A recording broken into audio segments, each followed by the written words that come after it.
क्या आपने कभी नोटिस किया है कि कुछ बात इतनी बड़ी इंपैक्टफुल नहीं होती लेकिन फिर भी उसको ट्रेंड पर ले जाया जाता है, मीडिया उस पर फ्रंट फुट पर आ जाती है, उसको बड़ा बना दिया जाता है। जो स्टेटमेंट जनरलाइज स्टेटमेंट था उसको अपने हिसाब से जेंडर स्पेसिफिक बताकर उसको बार बार दिखाया गया। वो है प्रेमानंद जी महाराज की कंट्रोवर्सी। क्या आपको नहीं लगता इस छोटी सी बात को मीडिया जो फ्रंट फुट पर बार बार दिखा रहे हैं, सोशल मीडिया पर इतने सारे हैंडल से ट्रेंड करवा रहे हैं, ये सब एक बात को दबाने के लिए था और वो बात आपके सामने ना आए इसलिए आपके सामने इस बात का प्रेमानंद जी महाराज के पॉइंट ऑफ व्यूज को एक कंट्रोवर्सी का रूप देकर आपके सामने रख दिया। इससे आप उसमें उलझ गए और जो बड़ी बात है, जो बड़ी न्यूज है, एसएससी एग्जाम का घोटाला, वो बैक साइड पर ही आसानी से निपट जाए। तो आइए देखते हैं कि प्रेमानंद जी महाराज की वो बात इतनी कंट्रोवर्शियल थी भी या नहीं।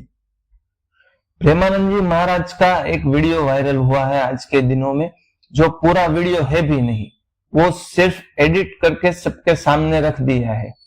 वो वीडियो में क्या था, मैं पूरा वीडियो आपको बताता हूँ कि किसी एक माँ का प्रश्न था उसकी बेटी के लिए कि आज के दिनों में जो लव मैरिज कर रहे हैं चाहे अरेंज मैरिज कर रहे हैं, लेकिन पहले की तरह शादियां टिक क्यों नहीं रही, रिश्ते टिक क्यों नहीं पा रहे। उस पर प्रेमानंद जी महाराज का, चलो आप उसको महाराज मत मानो, एक इंसान मानो कि आप उस इंसान से अपने लिए कुछ सजेशन ले रहे हैं। तो प्रेमानंद जी ने उसको आंसर दिया कि अगर आपको होटल के खाने की लत लग जाती है तो फिर आपको घर का खाना इतना पसंद नहीं आता। सही बात है। उसी तरह अगर स्त्रियों को ज्यादा पुरुषों के साथ रहने की आदत पड़ जाए या फिर पुरुषों को भी स्त्रियों से व्यभिचार की आदत लग जाए तो फिर वो अपनी पत्नी धर्म, पति धर्म को पूर्ण भाव से समर्पित नहीं हो सकता। ये थी पूरी वीडियो। बात भी सही, अगर आपको बाहर के जॉब का जो आप काम कर रहे हैं उसमें आपको ज्यादातर बाहर घूमना फिरना पड़ रहा है, बाहर के लोगों से इंटरेक्ट करना पड़ रहा है, फिर अगर आपको एक केबिन दे दिया जाए उसमें ऑफिस में और एक चेयर, एक कंप्यूटर, उसके सामने पूरा दिन बैठा दिया जाए तो आप इतनी अच्छे से अपनी प्रोडक्टिविटी को नहीं एक्सप्लोर कर पाएंगे, क्योंकि आपकी स्ट्रेंथ है बाहर जाना। वो एक आपका आदत लग गई है, एक लत लग गई है कि बाहर का काम मैं कर सकता हूँ आराम से। ठीक वैसे ही प्रेमानंद जी महाराज ने कहा कि जिस स्त्री को या पुरुष को बाहर के इंसानों से व्यभिचार की लत लग जाती है उसको किसी एक के प्रति पूर्ण समर्पित भाव से रहने में दिक्कत होती है। और ये बात सही है, फैक्ट्स के हिसाब से भी सही है।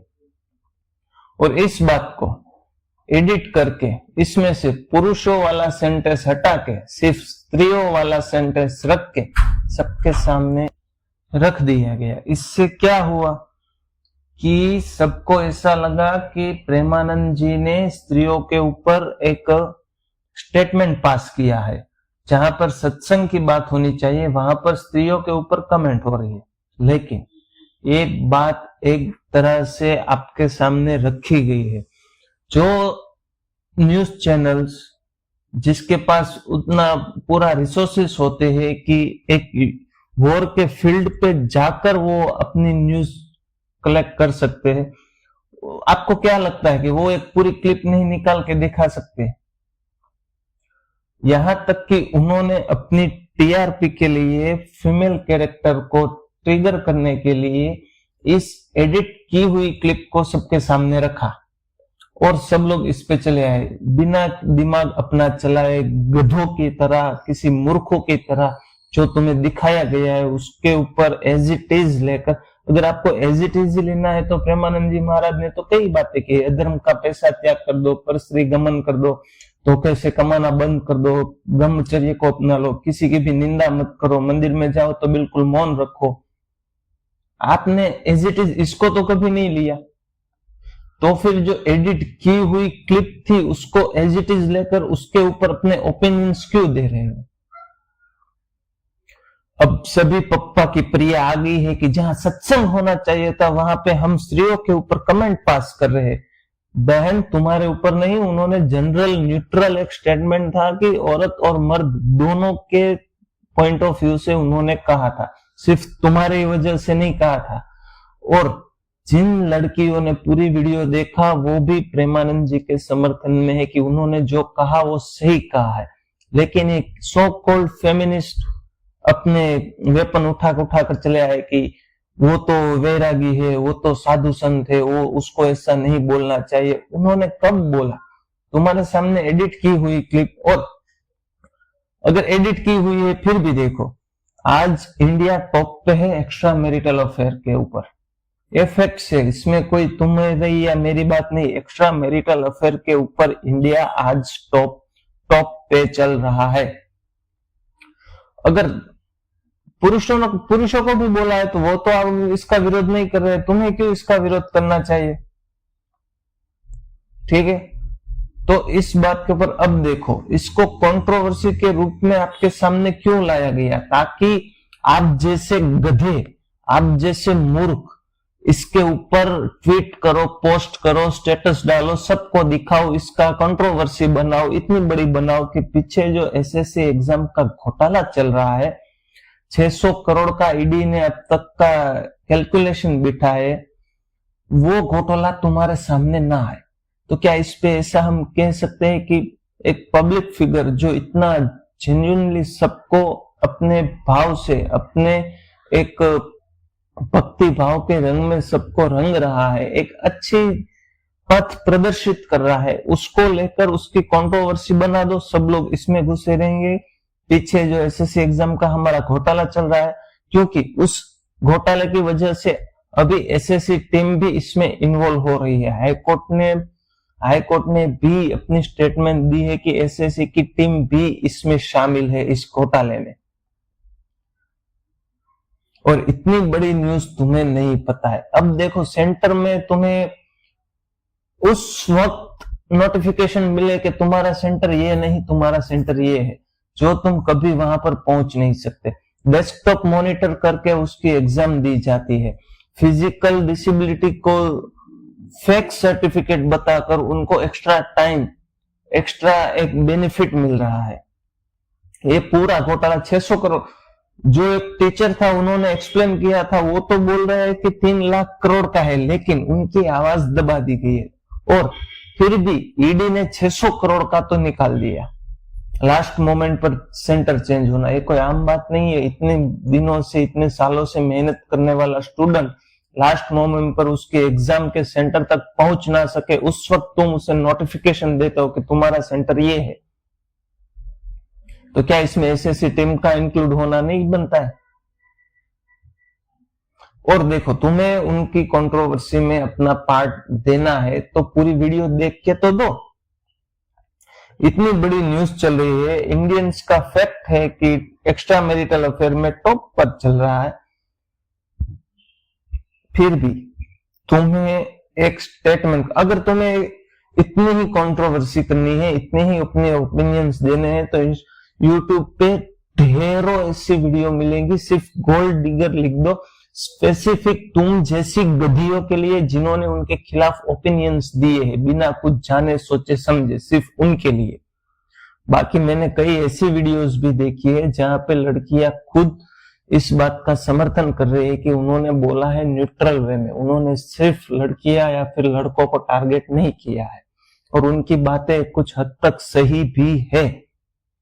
लेकिन तुम जैसी पप्पा की परियों ने, गधियों ने, सो कॉल्ड फेमिनिज्म का ताड़ खेलने वालियों ने उनके ऊपर ओपिनियन दिया है, तो फिर तुम्हें मैं एक वर्ड देता हूं, गोल्ड डिगर। यूट्यूब पे सर्च करो, इतने सारे वीडियोस मिल जाएंगे, इतनी सारी चैनल, इतने सारे लोग मिल जाएंगे, और जो लोग उसका एक तरह से एक्सेप्ट कर रहे हैं वो भी एक तरह से तुम्हारे तो गुनहगार हुए, क्योंकि तुम तो फेमिनिज्म कार्ड लेकर बैठी हो।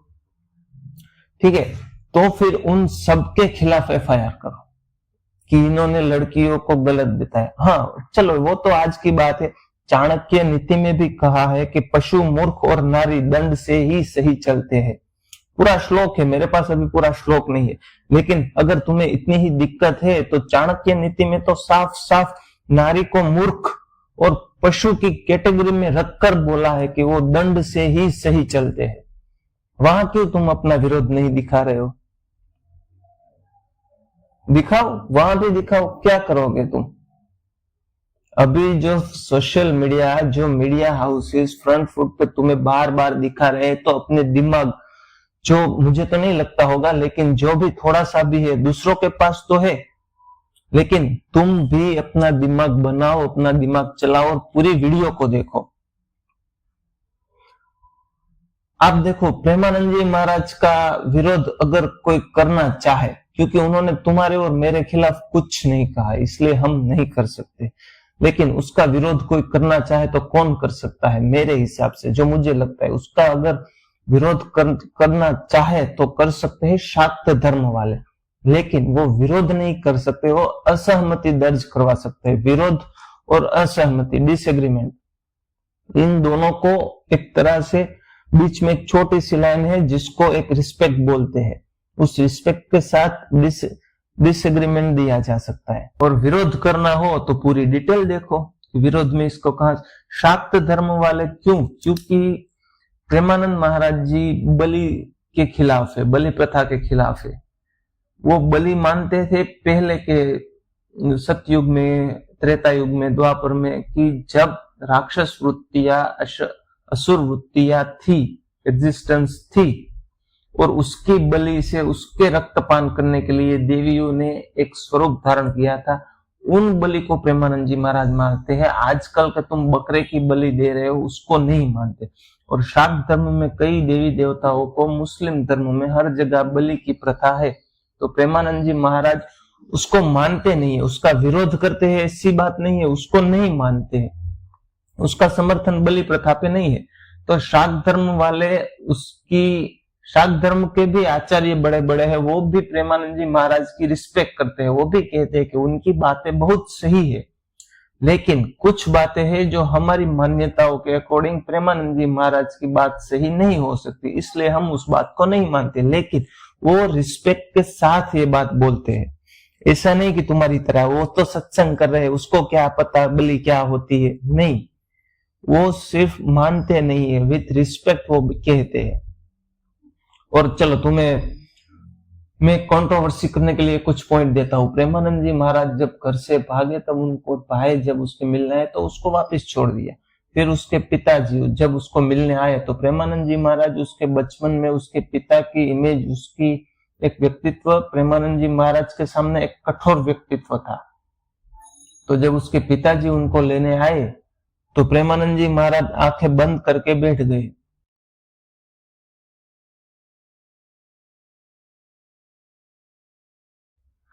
प्रेमानंद जी महाराज जब घर से निकल गए थे बिना बताए, तब उसका भाई जब उसको मिलने आया, तब उन्होंने उसको तो बहाना बनाकर निकाल दिया, लेकिन जब उसके पिताजी उनसे मिलने आए, तब उसकी इमेज, उसका व्यक्तित्व प्रेमानंद महाराज जी के मानस पर ऐसा था कि वो बड़े कठोर है। तो जब उन्होंने आए, तब उन्होंने देखा कि प्रेमानंद जी महाराज तो आंखें बंद करके बैठ गए थे, क्योंकि उसको पता था पिताजी आ रहे हैं। तो उसके पिताजी ने कहा, चलो उठो, घर चलो। पहली बार, दूसरी बार, तीसरी बार, फिर प्रेमानंद महाराज जी को लगा कि अब शायद दंड आएगा, शब्द नहीं आएंगे। तो खड़े हो गए और अपने पिताजी से बोले कि मुझे ऐसा भाव हुआ है, ऐसा आभास हुआ है कि मेरा ये जो शरीर है, मेरा ये जो चेतना है, वो सिर्फ परमात्मा की ही है, और मैं अपने पूरे जीवन काल को उनके समर्थन में देना चाहता हूं। तब उनके पिताजी ने उसको बोला कि सच बात बोल रहे हो या फिर ऐसे ही मजे करने के लिए? तो उन्होंने नहीं बोला, सच बोल रहा हूं। तो फिर उन्होंने एक बोला कि किसी की बहन बट के ऊपर नजर नहीं डालोगे? तो बोला नहीं, मैं सिर्फ भक्ति करना चाहता हूं, इसलिए घर से निकला हूं। तब उस कठोरता में एक कोमल भाव पैदा हुआ और उन्होंने प्रेमानंद जी महाराज को गले लगाकर 3 बार राम नाम का उच्चारण किया और अपने बेटे को आशीर्वाद दिया कि अगर तुम अगर बहू बेटियों को एक गंदी नजर से नहीं देखोगे तो तुम जहां भी जाओगे तुम्हारे ऊपर फूलों की वर्षा होगी, फिर वो हिंद देह हो या कोई भी हो। तब उन्होंने कहा कि भगवान का आशीर्वाद बाद में, पहले माता पिता का आशीर्वाद होना चाहिए। चलो, कंट्रोवर्सी का पॉइंट मिला कि भगवान को छोड़ दो, माता पिता का आशीर्वाद ले लो, करो कंट्रोवर्सी। जब मार्शल आर्ट्स का एक्सपर्ट उनके पास आया और उन्होंने सलाह मांगी कोई ऐसी देवी देवता का नाम जो उसके अंदर अग्नि और जोश को प्रकट कर सके, क्यों? क्योंकि वो मार्शल आर्ट्स का एक्सपर्ट था और उसको उसमें और प्रगति करनी थी। इस वजह से वो कोई नाम जप करने को महाराज जी से सलाह लेने आया था। तो महाराज जी ने उनसे पूछा कि इसमें क्या होता है? तो उन्होंने बोला सामने वाले को मारना पीटना होता है, तो उसमें हड्डियां भी टूटती है, सर भी फूटता है, पैर भी टूटते हैं। तो महाराज जी ने मना कर दिया कि भाई मैं ऐसे किसी भगवान को नहीं जानता और मैं आपको भी कहता हूं कि ऐसे खेल खेलना बंद कर दो। तो फिर चलो ऐसे खेल खेलना बंद कर दो, इसको काट के लगा दो सोशल मीडिया पे, मीडिया को बोलो इसके ऊपर भी कंट्रोवर्सी करो कि महाराज जी स्पोर्ट्स के खिलाफ है। लेकिन नहीं, उस वक्त वो वीडियो जब आया तब इस कंट्रोवर्सी की कोई जरूरत नहीं थी, इसलिए ये सब कुछ नहीं, और ये भी कंट्रोवर्सी के लायक था भी नहीं, इसको उसके अकॉर्डिंग एडिट करके बनाया गया है। ठीक है, चलो एक और कंट्रोवर्सी के लिए आपको एग्जांपल देता हूं। महाराज जी ने बोला है कि संसार बड़ा धोखेबाज है। इसमें तो उन्होंने सबको बोल दिया, चलो सब उसकी निंदा करने के लिए आ जाओ, कंट्रोवर्सी करने के लिए आ जाओ। उस वक्त क्यों नहीं आए? उस वक्त उन्होंने बोला था अगर तुमसे बढ़कर किसी और को कोई भी मिल गया जिसके पास फाइनेंशियल स्टेबिलिटी है, सिक्योरिटी है, सेफ्टी है, तो तुम्हारा पार्टनर उसके साथ चला जाएगा, तुम्हें धक्का मार के जाएगा। यहाँ कोई तुमसे सच्चा प्यार करने वाला है ही नहीं, यहाँ तुम खुद ही तुम्हारे खुद की खुशी के लिए जिम्मेदार हो। तो महाराज जी ने तो इन जनरल सबको बोल दिया कि सब धोखेबाज है, तो तब तो कंट्रोवर्सी नहीं हुई। क्यों? इसमें से भी एडिट करके कंट्रोवर्सी का मटेरियल निकाल सकते हैं, तो फिर इस वक्त क्यों निकाला? क्योंकि इस वक्त जरूरी था उस घोटाले को बैक साइड पे चलाने के लिए और फ्रंट फुट पर इस कंट्रोवर्सी को दिखाना था। और महाराज जी का फिगर इतना पब्लिकली पॉपुलर है, इसलिए अगर उसकी कंट्रोवर्सी आई तो हर कोई सोशल मीडिया पे देख लो या न्यूज चैनल पे देख लो, सब इसी के बारे में बात कर रहे होंगे। लेकिन एसएससी घोटाले का किसी को सामने नहीं आया तो किसी ने बात नहीं की। हाँ, बैक साइड पे अगर न्यूज आ गई तो आ गई। अभी हॉट फेवरेट है प्रेमानंद जी महाराज की कंट्रोवर्सी, तो उनका सब लोग सुनेंगे देखेंगे। तो घोटाला तो क्या है, चलता ही रहता है, क्योंकि इस पे मिनिस्ट्री पे सवाल उठ सकता है, गवर्नमेंट पे सवाल उठ सकता है। तो इसको बैक साइड पे रखो और फ्रंट साइड पे पब्लिक का पॉपुलर जो फिगर है उसकी कंट्रोवर्सी डाल दो। इसलिए मीडिया वालों ने भी पूरी क्लिप दिखाने के बजाय वो एडिटिंग वाली क्लिप दिखाकर सबको बेवकूफ बना दिया कि ये कंट्रोवर्सी है। और इसमें न जाने कितने कितने हैशटैग भी चले हैं, ट्रेंड भी चले हैं, और महादेव की दीवानी, भोलेनाथ की दीवानी, कृष्ण सदा सहाय थे, ऐसा स्टेटस रखने वालों पर भी लोगों ने कमेंट पास किया है, वो भी अच्छे वाले नहीं। तो फिर खुद का दिमाग चलाओ और खुद के दिमाग को शार्प करो कि कोई भी न्यूज अगर आपके सामने लाके पेश की जा रही है जो इतनी बड़ी भी नहीं है और फिर भी न्यूज चैनल सोशल मीडिया पे ट्रेंड कर रही है, तो फिर उस पे अपना दिमाग चलाओ और एक क्रिटिकल थिंकिंग वाला दिमाग लगाओ कि ऐसा हो सकता है, इससे ऐसा क्या हुआ था जो इतनी बड़ी कंट्रोवर्सी का नाम दे रहे हैं। मीडिया हाउस सबके सामने आकर क्लिप्स दिखा रहे, तो पूरी क्लिप को देखो, ऐसा नहीं कि थोड़ा सा देखा, एक पॉइंट ऑफ व्यू बना लिया और अपना ओपिनियन पास करने लगे। तो ऐसी क्रिटिकल थिंकिंग कैसे करें? तो फिर ये चैनल है ना, सब्सक्राइब करो इस चैनल को और देखो सारे वीडियोस देखो तुम्हारे, क्योंकि मैं भी तुम्हारी तरह एक आम इंसान हूं, मैं कोई इस तरह सोशल मीडिया पे इतना एक्टिव नहीं हूं, क्योंकि मैं वीडियो बना रहा हूं और आपको लगता है कि मैं कोई बड़ा यूट्यूबर हूं। नहीं, अभी छोटी सी चैनल है, सब्सक्राइबर देख लो तुम। लेकिन मैं पढ़ने का शौकीन हूं, मुझे पूरा मैटर देखने की खुजली रहती है, मुझे पूरा मैटर क्या है उसको डिकोड करने में मजा आता है। कोई न्यूज अगर आ रही हो तो क्यों आ रही है, इतना उसको क्यों दिखाया जा रहा है, उसको बैक साइड पे मुझे देखने की कुछ ज्यादा खुजली रहती है। इसीलिए मैं कहता हूं कि तुम भी ऐसा करो और देखो, समझो, सीखो। एज इट इज किसी को फॉलो मत करो, खुद के दिमाग के घोड़े भी दौड़ाओ। और उसको दौड़ाने के लिए इस चैनल को सब्सक्राइब कर लो, शेयर कर लो अपने दोस्तों के साथ, और इस वीडियो को लाइक करो। और जो भी प्रेमानंद जी महाराज की कंट्रोवर्सी को इतना हॉट टॉपिक बना के दिखा रहे, उसको भी इस वीडियो को दिखाओ। और अगर तुम्हारा ओपिनियन भी प्रेमानंद जी महाराज के खिलाफ था और इस वीडियो से तुम्हें कुछ जानने समझने को और अपने पॉइंट ऑफ व्यू को चेंज करने का मौका मिला है, तो कमेंट करके मुझे बताओ कि अब तुम किस हिसाब से देख रहे हो और आगे किस हिसाब से देखोगे, वो भी कमेंट करो। और आगे किस टॉपिक पे वीडियो चाहिए, किस थियोरी पे वीडियो चाहिए, किस फिलोसॉफी, साइकोलॉजी, रिलेशनशिप पे वीडियो चाहिए, वो भी कमेंट करो। मैं तो मेहनत करता रहूंगा, ठीक है। आपको जो करना है वो कर सकते हो, मतलब कमेंट में, कि आपको जो देखना है वो कमेंट कर सकते हो और फिर मैं उसके टॉपिक के ऊपर वीडियो बना सकता हूँ, ठीक है। उसका पूरा समरी निकाल के, ऐसा नहीं कि सिर्फ बना दिया। तो फिर कमेंट करो, शेयर करो, सब्सक्राइब करो। मिलते हैं अगली वीडियो में, तब तक के लिए क्रिटिकल थिंकिंग बढ़ाओ। Bye bye.